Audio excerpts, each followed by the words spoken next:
가장 뜨거운 인물. 오늘의 헤드라인. 출발 새 아침 헤드라인 인터뷰. 네, 바른미래당 새 원내 사령탑에 출사표를 던진 두 의원 만나보고 있습니다. 1부에서는 김성식 의원과 인터뷰를 진행했습니다. 2부에서는 같은 질문, 같은 시간의 범위 안에서 바른미래당 오신환 의원을 연결하겠습니다. 의원님 안녕하십니까? 네, 안녕하세요. 오신환입니다. 네, 간단하게 출마의 변 먼저 들어보고 싶습니다.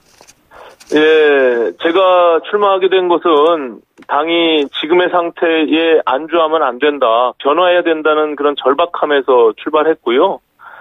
지난 의원총회에서 모두가 화합하고 자강하면서 혁신해야 된다는 데 뜻을 모았습니다.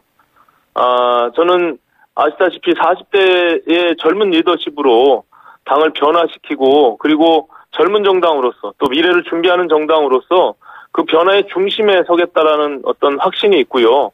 또 당이 통합하면서 제가 가졌던 어느 진영의 논리에 사로잡히지 않고 화학적 결합을 위해서 노력했던 그 진정성으로 우리 여러 의원님들께서 현명한 판단을 해주시지 않을까 이렇게 생각하고 있습니다. 예. 네.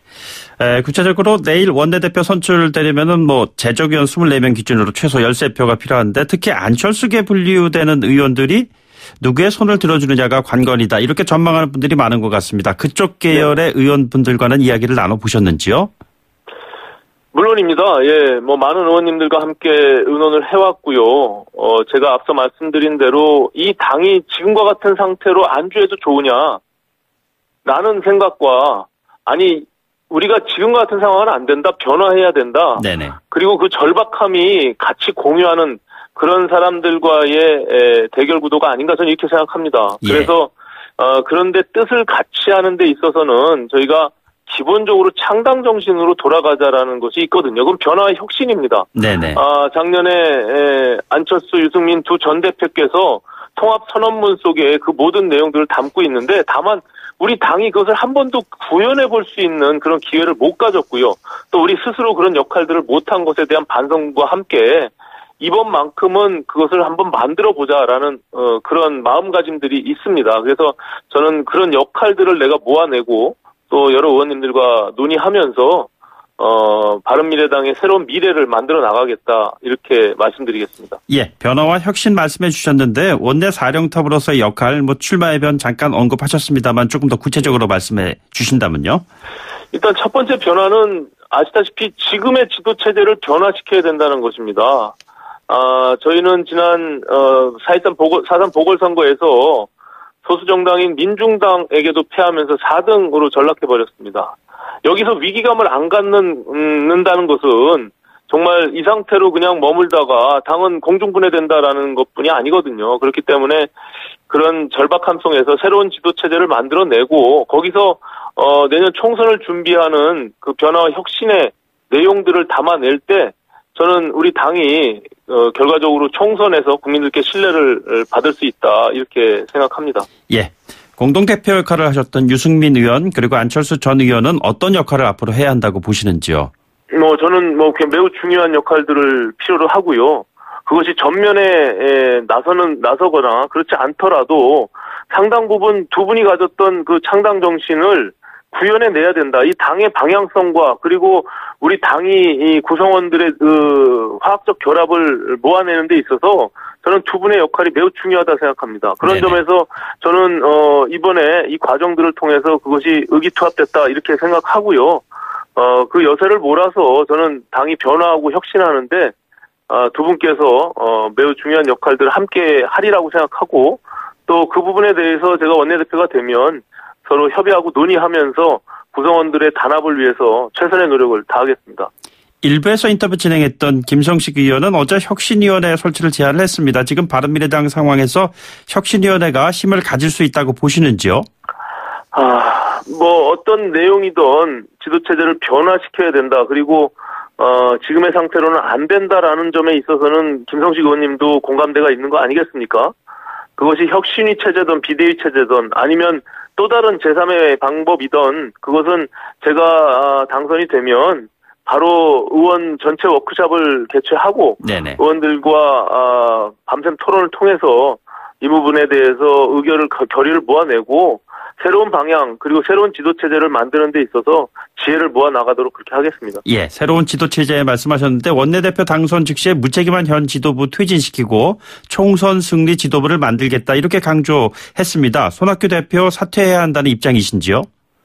네, 물론입니다. 제가 말씀드린 부분은 그 부분인데요.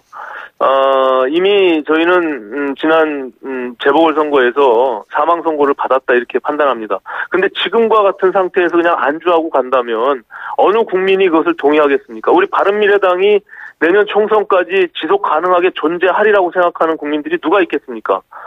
이런 절박함 속에서 모든 구성원들이 머리를 맞대고 지혜를 모은다면 저는 선 대표님께서도 늘 어떤 자리에 연연하신다고 말씀하시지는 않았기 때문에 당을 구당하는 마음으로 서로 함께 의견들을 모은다면 저는 굉장히 좋은 방법으로 또 해결책을 마련할 수 있다 이렇게 생각합니다. 네네.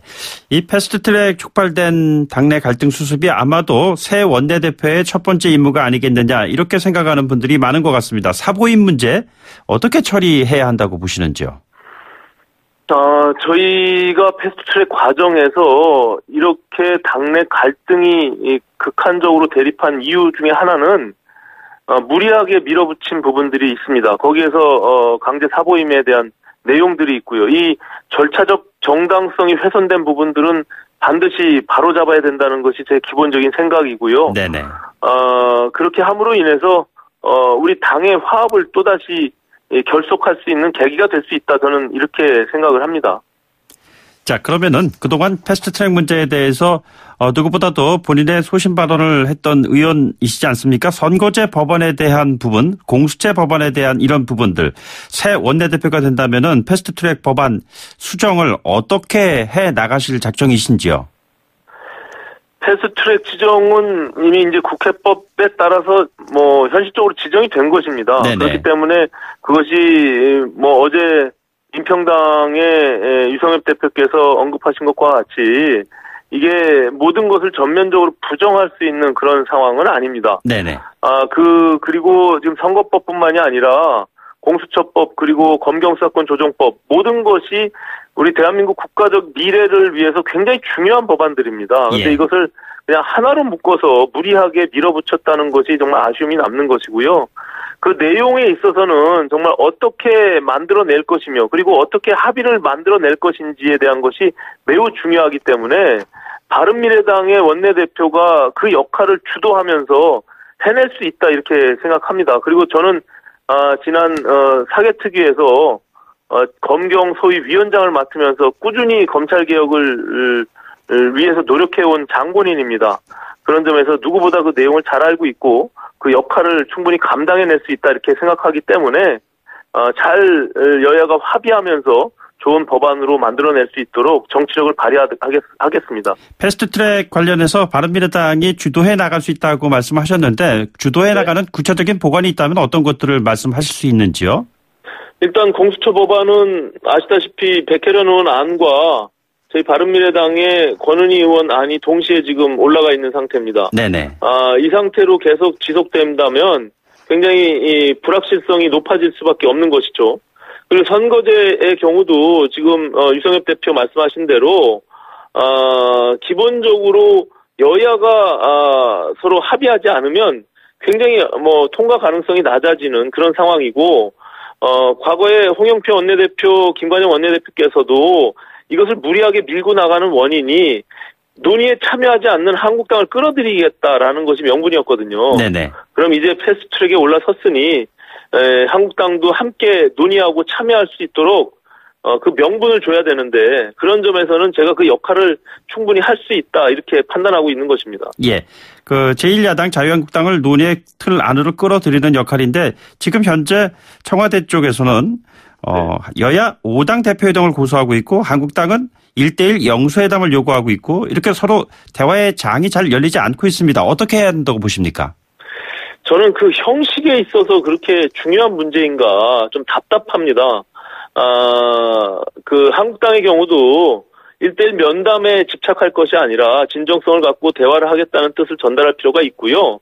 또 반면에 청와대도 5당 영수회담만을 꼭 고집할 필요가 없다고 생각합니다. 저는 제3 정당의 바른미래당의 입장에서도 일단 이것이 국회가 정상화되는 것이 매우 중요한 의미를 갖고 있기 때문에 만약에 한국당의 국회 정상화의 명분을 주기 위한 하나의 방식이라면 저는 충분히 그것을 양해할 수 있다. 그래서 1대1 면담을 통해서 먼저 한국당의 손을 내밀어서 잡아주고 그 다음에 국회 정상화를 위해서 또 5당이 만나거나 얼마든지 다양한 방식으로 접근할 수 있거든요. 그런데 네네. 이게 그냥 단순히 5대5가 맞냐 1대1이 맞냐라는 이런 말다툼 정말 이런 것에 대해서는 국민들이 보면 정말 한심하다 생각하지 않겠습니까? 네네. 내용에 접근할 수 있도록 진정성 있게 대화해야 된다 이렇게 생각합니다. 예. 마지막으로 패스트트랙 지정처럼 앞으로도 말이죠. 여당, 자유한국당 그 한가운데 바른미래당에 키를 쥐고 있는 상황이 또 펼쳐지지 말란 법이 없다라는 생각하는 분들이 많이 있을 것 같습니다. 그런 상황이 펼쳐진다면 어떤 역할을 하실 계획이신지요? 저는 바른미래당이 그동안 선명한 야당으로서의 입장이 좀 부족했다라고 생각합니다. 그러면서 대안을 제시하고 그냥 단순히 양당의 사이에 끼어서 그냥 중재 조정자의 역할이 아니라 이제 우리가 스스로 대안을 제시하고 그것을 리딩해가는 그런 역할이 필요하다라고 생각합니다. 그런 점에서 지난 공수처 법안의 경우도 저는 좀 아쉬움이 남는다라고 생각하고요. 저는 충분히 우리 바른미래당의 안으로 인해서 양쪽을 조절하고 결과적으로 그 안들을 리딩해 갈 수 있는 역할이 우리 바른미래당의 키로 충분히 가능하다라고 생각합니다. 그래서 저는 원내대표가 되면 그런 역할을 하고 대안을 내는 선명한 야당이 될 수 있도록 그렇게 노력하겠습니다. 알겠습니다. 오늘 말씀 여기까지 듣겠습니다. 고맙습니다. 네, 감사합니다. 네, 지금까지 바른미래당 새 원내대표의 출사표를 던진 오신환 의원이었습니다.